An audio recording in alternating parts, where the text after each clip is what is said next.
parei no meio ali, mas eu acho que até aqui a gente, né, tá acompanhando. Ó, eu estava mostrando para vocês na prática o que é um domínio. Domínio é um tipo de endereço alternativo, ou seja, ele foi inventado para substituir a necessidade da gente digitar números IP. E ele faz isso com, né, faz muito bem, porque eu acho que vocês concordam, não é difícil guardar na memória domínios, né? Ele tem uma forma simples de ser escrita, mas uma coisa a gente tem que lembrar na hora de uma prova. Quando alguém digita um domínio, não está pronto. É preciso agora encontrar o IP correspondente. A todo domínio corresponde um IP. Alô? A todo domínio corresponde um IP. Isso é chamado registro, né? Todo domínio tem que ser registrado de maneira que quando alguém digitar o domínio, ele seja convertido no IP correspondente. Perfeito? Isso mesmo. E o responsável por fazer essa tradução de domínio chama-se protocolo DNS. Um dos protocolos, portanto, que a gente precisa dominar para ir bem numa prova de internet. Tá joia? A gente acabou de ver na primeira parte da aula que era o DHCP, lembra? Eu recomendo que vocês façam de tudo para não se confundirem, viu, gente? Ó, DHCP é o protocolo que fornece um IP para você poder se conectar na internet. DNS traduz um domínio em IP. Cuidado que os dois têm relação, assim, com numeração IP, mas eles fazem coisas diferentes. Tá legal? Bom, acho que é isso, né? Domínios. Uma última coisa que deve ser dita, e eu já tinha, na verdade, falado para vocês, os domínios são usados por servidores. E uma última coisa que também é legal saber, os domínios costumam ser divididos em níveis hierárquicos. Quando a gente olha para um domínio, gente, ele é dividido numa certa hierarquia. E tem que tomar cuidado porque os níveis hierárquicos, eles não vão na ordem que a gente escreve. É o contrário, é da direita para a esquerda. E não da esquerda para a direita. Algo assim, ó. Então, quando nós digitamos um domínio, o primeiro nível é sempre o último item descrito, o país. O segundo nível é o tipo, o terceiro nível é o nome, né? E eventualmente você pode ter 4, 5, 6, 7, quantos níveis quiser. É ilimitado. Não é comum ter mais de 5, 6 níveis. Não é comum. Mas também não tem limites. Um domínio pode crescer o quanto você quiser lá para a esquerda. Importante é a gente ser capaz de olhar para um domínio e identificar quem é quem, né? Então, todo domínio costuma ter na parte final os 3 últimos níveis, que são bem marcantes, né? O nome, o tipo e o país. Portanto, dá uma olhada aqui, ó, www.terra.com.br. Que nível é esse? Terceiro, o nome. E esse? Segundo nível. O tipo? Esse? Primeiro nível, país. E esse? Quarto nível, o subnome. País, tipo, nome, subnome, subnome, vai diminuindo, né? Vai ficando cada vez mais subespecificado. E não há limites para lá, pode ter quanto quiser, ainda que o normal seja ter 3, 4, às vezes 5 níveis, mas pode ter quanto quiser, tá bom? Um detalhe aqui que eu acho que é bastante relevante vocês saberem, gente, eu vou pegar, deixa eu desenhar aqui que fica mais fácil, tá? Então, oi? Daí a gente vai ver agora. É o que eu vou fazer, mostrar para vocês. Ó, inicialmente os domínios têm o nome, o tipo e o país. Então vamos fazer o seguinte, vamos vir do primeiro nível para trás e identificando do que se trata. Vocês podem me ajudar? O país, gente, quando tá BR, FR, IT, JP, que tem um monte, né, de países, indica o quê, na opinião de vocês? O país, se é BR, significa que o servidor associado àquele domínio está no Brasil, ou significa que aquele domínio, .br, foi comprado no Brasil? O que vocês acham? Quando eu vejo um domínio terminando com BR, eu automaticamente subentendo, bom, esse servidor, nesse caso o servidor do Terra, está fisicamente no Brasil. Se tem BR, eles têm que estar no Brasil. Ou significa que, na verdade, eu comprei esse domínio no Brasil. O que vocês acham? Essa segunda não tem nada a ver com onde está, mas sim onde você comprou. O país, então, indica onde o domínio foi adquirido. Tá? E só a título de exemplo, né? Então, .br, domínios comprados no Brasil, .ar, .py, UY, que mais? Deixa eu ver, PT, JP, RU, né? E assim vai, até chegar no mais perigoso de todos, sem identificação. Vou abreviar aqui, porque senão vai ficar muito longo. Vamos lá, gente. Que país é esse? Brasil. Esse. Argentina, Paraguai, Uruguai, Portugal, Japão, Rússia e assim por diante. Cara, são 207 países no planeta. Você tem, então, 206 identificações de países. Um a menos. Por quê? Porque tem um país que não tem identificação. Vocês sabem que país é? Estados Unidos. Quando não tem identificação, são os Estados Unidos, que é o caso, vê se vocês concordam, onde esse domínio foi comprado, www.globo.com. Veja que não tem o país. Está faltando, isso aqui já é o segundo nível. O primeiro nível está omitido, né? Então aqui é o segundo nível, terceiro e quarto. O país, nesse caso, foi omitido. Em que país a Globo comprou o domínio dela? Estados Unidos. Mas como é que eu sei disso? Que não tem identificação. Os Estados Unidos são o único país cujos domínios não precisam estar identificados. Claro que vocês vão me perguntar por quê? Porque foram eles que começaram a vender domínios. E na época, quando eles começaram, só eles vendiam. Então os americanos nem se tocaram que precisaria ter o .us. Mais tarde eles começaram a liberar as vendas para outros países. Para os outros países era necessário identificar quem estava vendendo. Mas como eles que começaram, naturalmente os Estados Unidos ficaram sem identificação.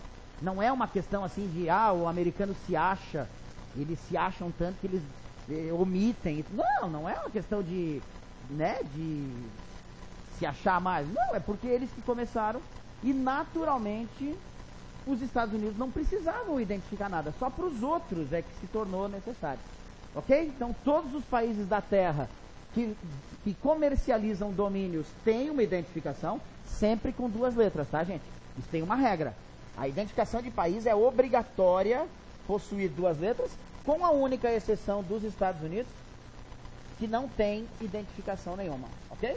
Tá, depois, nossa, eu vou ter que trazer mais para cá, senão não vai sobrar espaço. Vocês sabem o que é o tipo? Que é o segundo nível do domínio? Ó, ele identifica a natureza do dono do domínio.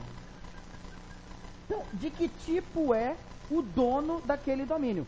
Os principais tipos de domínio são, gente, .com, .gov, .org, .edu e .mil. Não são os únicos, você até me perguntou ali do net, né?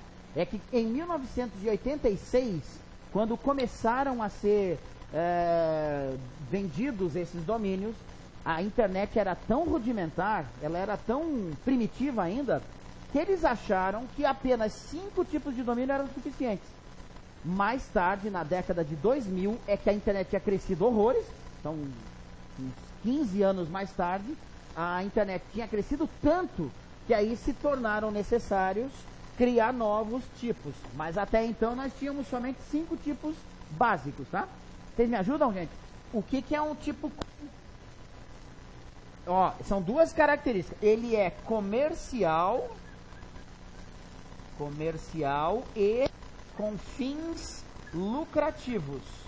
Então, qualquer instituição comercial ou que tenha fins lucrativos, por exemplo, um artista de novelas, um esportista, alguma coisa assim que ganha dinheiro, ele registra o domínio dele, seja uma empresa ou uma instituição que tenha fim lucrativo, como .com. E gov, o que é? Gov é governamental, é bem fácil, né? Governamental, ou seja, qualquer domínio que pertença a um governo. Detalhe, o governo é nas 3 esferas. Pode ser o governo municipal, estadual e federal. Todos os 3 níveis de governo adotam o tipo gov, tá? E org, gente, vocês sabem? Ó, o org, esse é para prova, é o que mais tende a cair. O org, ele foi designado, foi inventado para se contrapor aos 2 anteriores. Então, para ser org é não governamental, vou ter que abreviar, senão não cabe, mas sem fins lucrativos, ok? Uma empresa, uma instituição, uma pessoa que queira registrar um domínio org, ela não pode ter intenção comercial, não pode ter fim lucrativo e não pode pertencer a um governo. Aí ela pode encaixar aqui, tá bem? São os 3 mais cobrados em prova. Aí edu, que é facílimo. Educacional, né? Isso. Educacional. Claro que vocês vão perceber uma coisa. O edu, ele é mais flexível. Por exemplo, um colégio particular pode ser registrado então como edu ou .com, né? Porque nada, uma escola. Se for uma escola pertencente ao governo, pode ser gov ou pode ser edu. Quem vai registrar pode até se dar o luxo de escolher ali um dos 2. Pode se encaixar num ou no outro. E mil, alguém sabe? Militar, exatamente. Então, mil é o domínio reservado a instituições militares. Exército, Marinha, Aeronáutica, Guarda Costeira, talvez Polícia Ambiental, né? SEALs, etc. Qualquer órgão militar pode registrar como mil. Mas é bom saber que boa parte das organizações militares são subordinadas a um governo, então às vezes muda, né? Mas existe a terminação para isso. Aí pergunta, gente, são apenas 5, então, os tipos que existem hoje em dia? Não. Esses foram os tipos iniciais, lá em 1985, quando a internet começou a aparecer. Hoje em dia, o tipo com, que é o campeão de todos, é o mais registrado de todos, né? Tem tanto domínio registrado hoje em dia que é difícil você querer registrar um domínio novo como .com e é provável que alguém já tenha registrado na tua frente. Você não vai conseguir registrar ele do tipo com. Por isso, gente, foram liberados, isso foi em 2002, tá? A partir de 2002 em diante, o tipo com aceita subtipos. Me entendam bem, não é subtipo. Você registra um nome que substitui o com, mas ele equivale a um tipo comercial, só que é mais específico. Vou dar exemplos. .ind, .imb, .odo, adv, blog, vlog, arte, eco. Ó, tem um que é campeão, etc. E o que você me perguntou, .net. Mas vou ter que botar umas reticências aqui, tem centenas de subtipos, tá? Dá uma olhada se é intuitivo. O tipo IND é para quê? Instituições comerciais na área industrial, indústria, imobiliária, odontologia, advocacia, blog, qualquer blog, né? Qualquer site do tipo blog. Aí vejam que então o tipo não é como o país, que tem restrição de letras. Aqui pode ter quantas letras quiser. 2, 3, 5, 10. Não tem restrição, tá? É verdade que a grande maioria tem 3 letras, mas não é uma regra. Então, blog. O que é vlog, gente? Videolog, né? Ao invés de ser só um blog com texto, você pode ter um blog de vídeo. Aí chama vlog. Arte, que é para qualquer pessoa com fins lucrativos na área de artes, artistas, artesãos, né? Escultores, atrizes ou artistas, qualquer coisa assim. Ecologia, o etc, que é campeão. O que vocês acham que é o etc? Etc é quase que um coringa, é qualquer coisa, etc. Esse eles inventaram para se encaixar para quase qualquer coisa. E net, que é a sua dúvida, né? Para que serve o net? Bom, net em inglês vem de network, redes. Então, normalmente o net costuma ser a segunda alternativa para substituir o com. Que a maioria das empresas costumam ter uma rede de computadores nas suas instalações. Então eles já usam, se não, tentamos registrar o nome da empresa .com e já tinha alguém registrado antes, tenta como .net, tá? O net é um tipo comercial bem genérico, também é quase um coringa, ele se encaixa em qualquer atividade. É só dizer que tem rede de computador e tá feito. Mas não é só isso, tá, gente? Tem um monte de subtipos. Hoje em dia tá bem comum também cidades, .Floripa, .Manaus, Poá, né, de Porto Alegre, tem um monte de tipos que eles inventaram para cidades e tal, é bem variado. Oi? Tudo junto assim? Não. Quando tem esse, ele substitui o .com, né, porque é o segundo nível, então só pode ter um nome. Para quem não ouviu, ele perguntou assim, eu posso registrar um domínio do tipo .ind.com.br? Não. O ind também não. .com.edu, pior ainda, né? Que aí você estaria usando dois tipos de naturezas teoricamente diferentes. Não pode, é um só. Ou .com e seus subtipos, ou gov, org, edu, mil, mas só um deles. Vários não. Agora tem um detalhe.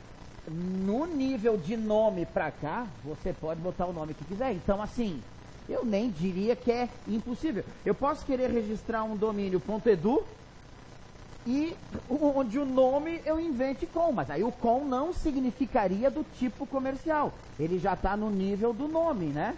É que talvez a minha empresa chame com. Nada me impede de fazer isso, eu posso.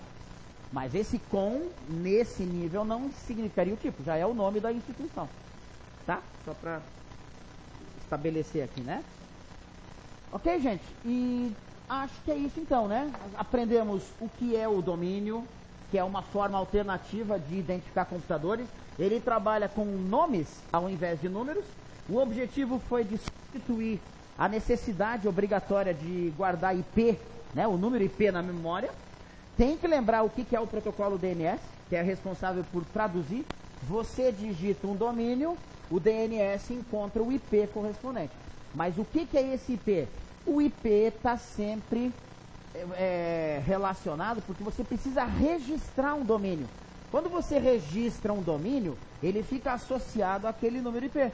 De tal maneira que quando alguém digita o domínio, você tem uma forma de chegar no IP que deveria ter sido digitado, mas não precisa. Né? Então a gente chama de registro. Quando um domínio é registrado, a gente precisa identificá-lo nessa estrutura. O país, o tipo, o nome, e ele aceita subnomes também à vontade. Quer ver uma coisa que volta e meia cai em prova? Todo domínio tem ou não que ter www. Isso é batata, toda hora cai em concurso. O que vocês acham, gente? Todo domínio tem a obrigatoriedade de ter www? Sim ou não? Resposta, não. O www é totalmente opcional. Mas por que 99,9% dos domínios tem www? Porque isso virou quase que uma padronização, né? Quase, falei quase, não é uma obrigação. Mas a maioria dos domínios tem www para facilitar a vida do usuário. Imagina se fosse assim, não, às vezes tem, às vezes não tem, às vezes troca www por TTT e seria uma encrenca. Que bom que é padronizadinho. Não, 99,9% usa, então você já começa o domínio digitando www, né? Quer ver outra coisa que eu já vi em provas? Quando um domínio termina com R, significa obrigatoriamente que a página está escrita em português do Brasil? Sim ou não? Quando um domínio de uma página, de um site, termina com .br, a indicação significa que a página está escrita em português do Brasil? Não, significa apenas que foi registrado no Brasil. A pessoa que comprou esse domínio fez o registro e pagou por ele no nosso país. Se ele tivesse registrado em outro país. Então, peraí, eu posso comprar um domínio na Argentina, mas deixar o meu site, o meu servidor no Brasil? Pode ou não pode? Claro que pode. O domínio fica associado a um IP. Então eu vou lá na Argentina e compro o meu domínio, associo a um IP de um servidor que esteja no Brasil e não tem problema nenhum. A única coisa é que o meu domínio vai ter AR. Eu vou meio que obrigar as pessoas a lembrarem que tem que digitar AR. Então talvez não seja uma boa ideia, né? Muita gente, nós, normalmente quando a gente quer acessar um site brasileiro, a gente já não automaticamente bota BR no fim, né? A gente subentende que é BR no fim, mas nada impede de comprar o domínio num outro lugar. Que, aliás, se vocês olharem bem aqui, por que que a Globo.com registrou nos Estados Unidos? Vocês têm ideia? Para forçar o domínio dela a ficar mais curto, né? Só .com, não precisa nem botar o BR. A Globo registrou o domínio dela na década de 90. E lá em 1990 e poucas pessoas dominavam a internet. Então a Globo tinha, eu me lembro isso, que eu li, tá?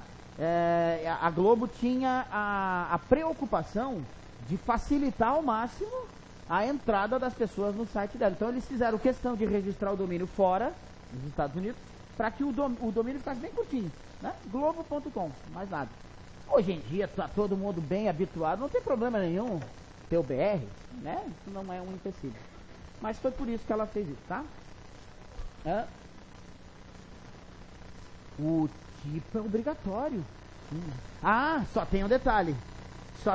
No Brasil, existe uma concessão especial para as universidades. Você já deve ter visto. O DESC, UFSC, Univale, Unisul, não tem o tipo, que teoricamente deveria ser Edu. Qual é o domínio da UFSC? UFSC.br. Não tem o .edu, né?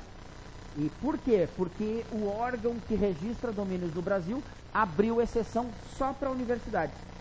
Mas isso não valeria, gente, para nenhum outro tipo de instituição. Por exemplo, a Coca-Cola. Olha, imagina o império da Coca-Cola.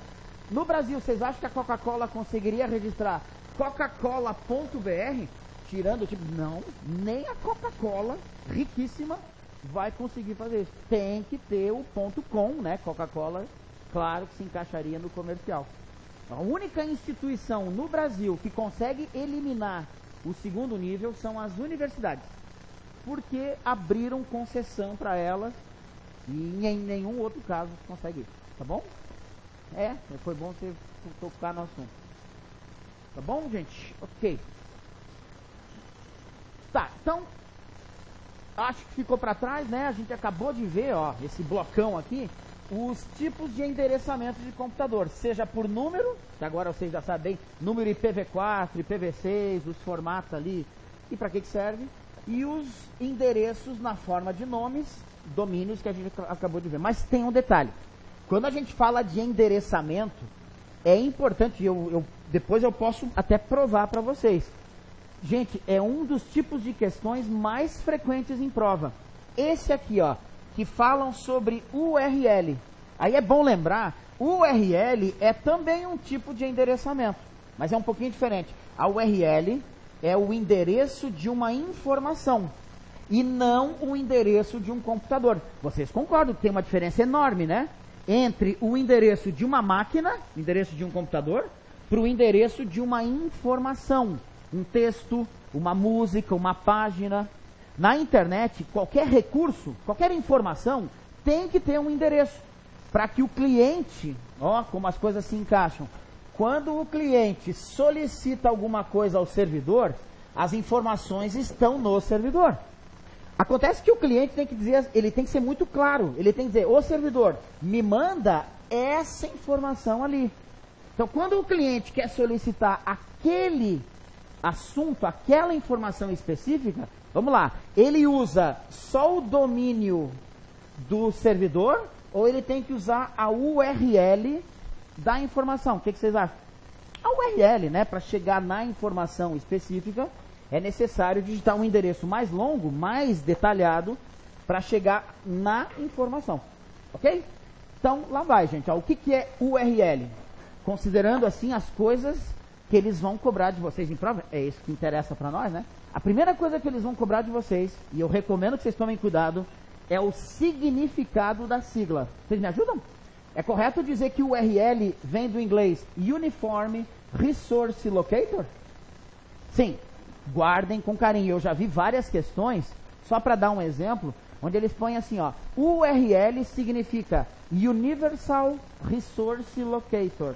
Errado, mas é difícil, às vezes, a pessoa perceber que tinha uma pegadinha ali no meio. Não é universal, é uniform, tá? Cuidado com essas eventuais pegadinhas que eles podem montar. Bom, o que quer dizer Uniform Resource Locator? Tá aqui, ó, ao pé da letra, né? Localizador uniforme de recursos. Lembrando, localizador, porque é um endereço. Uniforme, porque é padronizado, ele tem um padrão de escrita. E recursos, porque equivale a uma informação. Na prática, né, a URL é um endereço de algum tipo de informação disponível na internet. Essas informações podem ser quaisquer coisas, gente. A URL pode apontar para uma página, ou para um vídeo, né, disponível num servidor, uma foto, um programa, um site, qualquer coisa, qualquer tipo de informação disponível teria a sua URL, tá? E me ajuda aqui, ó. Sabendo que o significado de URL é uniforme, vocês acham que as URLs têm uma padronização de escrita? Ou escreve de qualquer jeito? Na verdade, está aí a resposta. Não, ela tem uma estrutura pré-definida, que é exatamente assim. Ó, a URL costuma ter 4 partes, separadas, desculpe a redundância, separadas por separadores, ficou redundante, mas que são bem distintos. Ó, você tem que respeitar a forma de usar o separador. Então, gente, a primeira parte é o protocolo. Depois do protocolo, você é obrigado a usar 2 pontos barra barra. E cuidado com pegadinhas. Não é 2 pontos contra barra. É barra normal. Eu vejo muitas vezes eles colocarem assim para tentar enganar o candidato, né? Você tem que ser atento ali para ver a forma correta. Então, protocolo, 2 pontos barra barra. O endereço do servidor, vocês me ajudam? Quando a gente fala de endereço de servidor, pode ser o domínio? Sim ou não? O domínio indica um servidor? Sim. E poderia ser também o IP? Gente, pode. Você tem a alternativa de colocar ou o domínio, se você preferir, ou o IP, se você souber esse IP. Só para aproveitar o embalo aqui. Qual dos dois agilizaria a troca de dados entre você e o servidor? Digitar aqui, ó, o domínio ou digitar o IP? Qual seria mais rápido? Por que o IP é mais rápido? Porque quando você digita o DNS, é necessário fazer a tradução e encontrar o IP. Isso leva um tempo. Se você digita o IP direto, você já está dando mastigadinho, ele não vai precisar traduzir nada, você já deu o IP. Mas quem é que guarda de cada servidor, né? É difícil. Então, em geral, a gente vai pelo caminho que para nós é mais prático. Bota o DNS e manda ele se virar. Ele que encontra o IP pra gente. E ok, né? Mas é possível, pelo menos se aparecer uma questão de prova, se eles trocarem aqui um domínio por um IP, gente, é válido. Não tem problema nenhum, tá? Aí barra, que é obrigatório para separar o endereço do servidor do que vem a seguir. E o que é isso aqui, ó? Vocês me ajudam? É que eu fiz abreviado, tá? Isso aqui é um caminho de pastas. Então, cuidado. Aqui pode aparecer uma pasta, 3 pastas, 5 pastas, uma após a outra. É um caminho. Barra isso, barra aquilo, né? E, por fim, a parte mais importante da URL, o recurso, a informação que você está solicitando ao servidor. Só um último detalhe. Cuidado, as URLs, elas não têm a obrigação, gente, de ter as 4 partes. Obrigatório mesmo são essas duas aqui, ó, o protocolo e o servidor. Então, cuidado, se cair assim numa questão de prova, uma URL meio curtinha, quer ver? Deixa eu dar um exemplo aqui, que essa aqui não é curta, mas depois eu dou um outro exemplo. Ó, me ajudem, tá? http://www.pm.sc.gov.br/história/museu.html. Isso aqui é uma URL ou não? Certo, mas para vocês, URL é isso ou URL é isso? É o de baixo, é o todo, né? Tudo isso é uma... Na verdade, isso aqui, eu acho que vocês concordam, isso é um domínio, é o domínio do servidor. Está aqui o protocolo, o separador, o domínio do servidor, que eu botei na forma de domínio, poderia ser IP, barra, que separa. Tá, então agora me ajuda, o que é institucional? É caminho? Não, institucional é uma pasta. É história, outra pasta. Portanto, isso é o caminho de pastas. Institucional barra história, né? E o que é museu.html? É o recurso, a informação que eu estou solicitando ao servidor. Manda para mim, museu.html. Você pode ver que toda informação é um arquivo. E por ser um arquivo, ela tem extensão. A gente viu isso na aula do Windows, né, gente? Recentemente, eu acho que nós tivemos aula de Windows aqui. Que a gente aprendeu que a nomenclatura de um arquivo tem duas partes, o nome e a extensão. Vocês lembram que a extensão serve para indicar o tipo de informação que tem dentro? Então diz para mim, um negócio que se chama museu.html tem o que dentro? Uma página web. E se fosse museu.jpg? Teria uma foto. E se fosse mp3? Teria uma música. E se fosse doc? Teria um texto, né? E assim por diante. Então, normalmente a extensão indica a informação realmente que você quer. Só que, curiosamente, algumas URLs, elas podem vir incompletas. Por exemplo, imagina tirando tudo isso aqui, ó. Isso aqui, ainda assim, pode ser considerada uma URL? Sim, porque a URL, ela pode ser vista como o endereço de uma informação ou de um site. Né? A URL pode apontar para um site. E normalmente o endereço de um site ele é incompleto. Fica faltando alguma coisa. Mas já funciona. Então se eu quisesse entrar, por exemplo, no site da PM, concorda? Portanto, sim, isso já seria considerado um exemplo válido de URL. Mas ela pode ser longa também, né? Mais detalhada, tá? Vou ver se até o finalzinho da aula eu pego umas questõezinhas, ou se não der tempo, eu me comprometo em passar para vocês, tá, gente? Uma bateriazinha de questões para vocês darem uma treinada, né? Isso aqui, a gente viu um monte de conceitos aí, seria legal dar uma treinada depois. Ok? Aliás, aqui tem, tá cheio de... Você clicar nesses balõezinhos, deixa eu ver se eu pego aqui, ó, os exemplos de questões, peraí. Ó, só para exemplificar, URL é o endereço para a localização de um recurso da internet. Seja uma página, uma foto, um vídeo, etc. É ou não é? Até aqui tá certo a afirmação? Sim, essa é a definição de URL. A URL deve apontar para um determinado arquivo hospedado em um servidor. Certo ou errado? A URL aponta para os arquivos? Sim, porque é dentro dos arquivos que estão as informações. Certo? Normalmente, o URL é o endereço de um site web, certo ou errado? Certo também, o URL pode ser entendida como o endereço do site, certinho. Um exemplo de URL é o endereço da página de concursos do SESC na internet. http://www.sesp.nb.br/concursos/index.html. Isso aqui seria um exemplo de URL? Sim. Então, não sei vocês, mas tudo que ele falou aí tá certinho. Isso mesmo. Só mais uma. URL é o endereço de um recurso utilizado pelos diversos hospedeiros de página. Vocês me ajudam? O que ele quis dizer com hospedeiro de página? Quem é que hospeda a página? O cliente ou o servidor? Isso, você pode trocar aqui, né? Utilizado pelos diversos servidores na internet. Ok. Vários servidores diferentes podem ter a mesma URL, o que facilita a dedução e, portanto, o acesso do usuário a um sítio, a um site. E aí, gente? Na internet, a URL é o endereço de um servidor que hospeda páginas? Sim. Vários servidores hospedeiros de página costumam ter a mesma URL? Não. Cada servidor tem que ter uma URL diferente. Vocês vão lembrar disso aqui, ó. Faz parte, é básico da URL ter o endereço daquele servidor.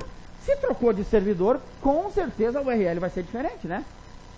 Essa URL, por exemplo, está hospedada no servidor da Polícia Militar de Santa Catarina.